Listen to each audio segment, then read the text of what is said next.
So joining me here again is Herman Baertschiger, current Josephine County Commissioner and former Oregon State Senator. Let's talk about the fire district that's happening in Josephine County.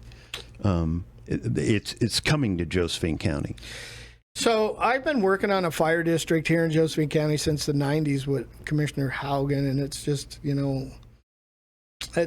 you got special interest groups out there, and here's the problem. The state are making the building codes so that if you don't live in a fire district, you don't get to build.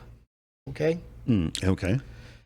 But I would assume that the existing is all grandfathered in. They wouldn't have to necessarily. Yeah, existing homes. I'm talking about new homes. Right. Or if you're going to do remodels, anytime you got to go pull a development permit.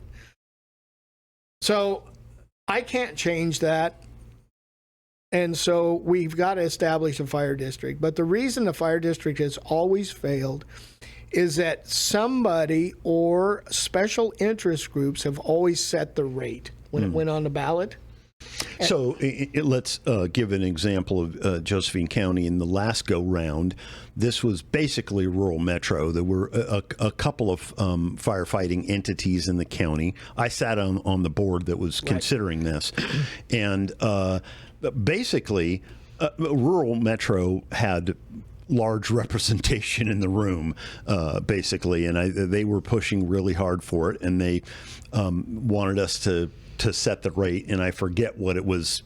$1.84? Yeah, I don't know. It's somewhere in that department. I think it was less. I think it was under $1. I think it was 94. No. It was more than that. I'll have to go back and look at that. But anyway, I think that there was a lot of push on the part of rural metro because the fire district was going to make it so that every single parcel of land paid. Correct. And not just, improved properties.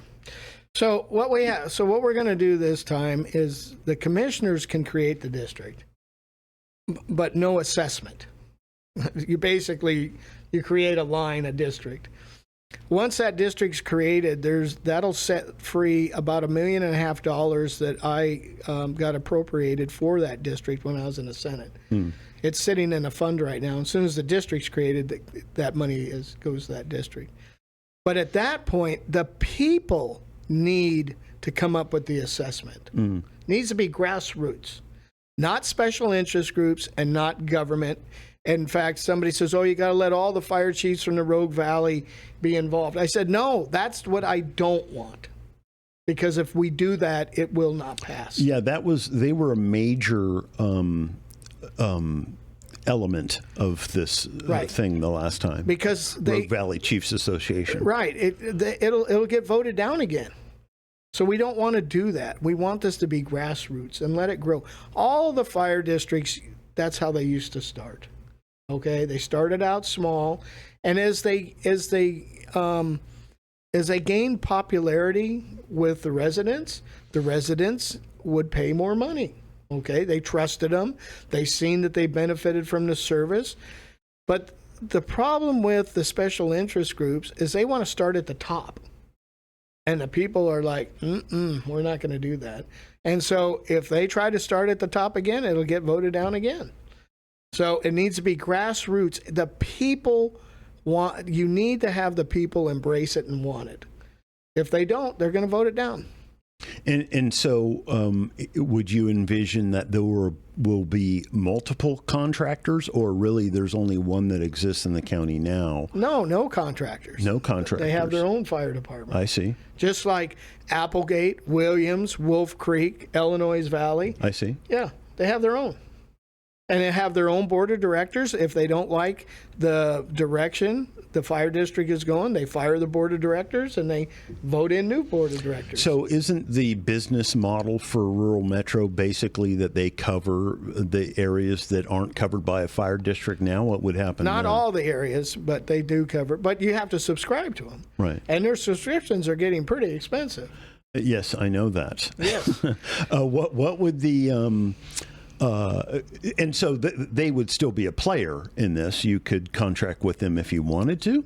That would not be my vision. Yeah. Okay. My vision would be this fire district would grow just like Illinois Valley. Illinois Valley started small, and then they built a reputation that the community trusted them and paid more. Yeah, they do like it down there. They like it. Same with Williams. Same with Applegate. And I see their videos on YouTube all the time. They're very active. Yes, it's a and that's rural fire protection across the country, not just Josephine County. Having a contractor, one contractor, I don't like it because they can charge whatever they want. Bingo. Okay.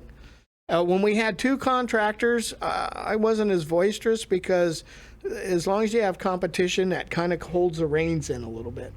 But now with no competition, it's time to move to a fire district. That's the way the rest of the country does it.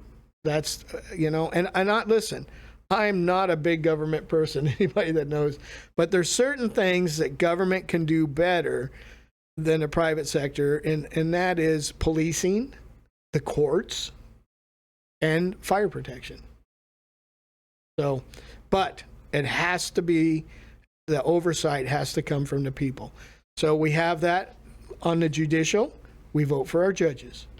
For the sheriff, we vote for a sheriff. And for the fire districts, we vote for that fire board. Okay, so the people actually have the last say in all of that. So that's why it's important. Right now, we don't have that.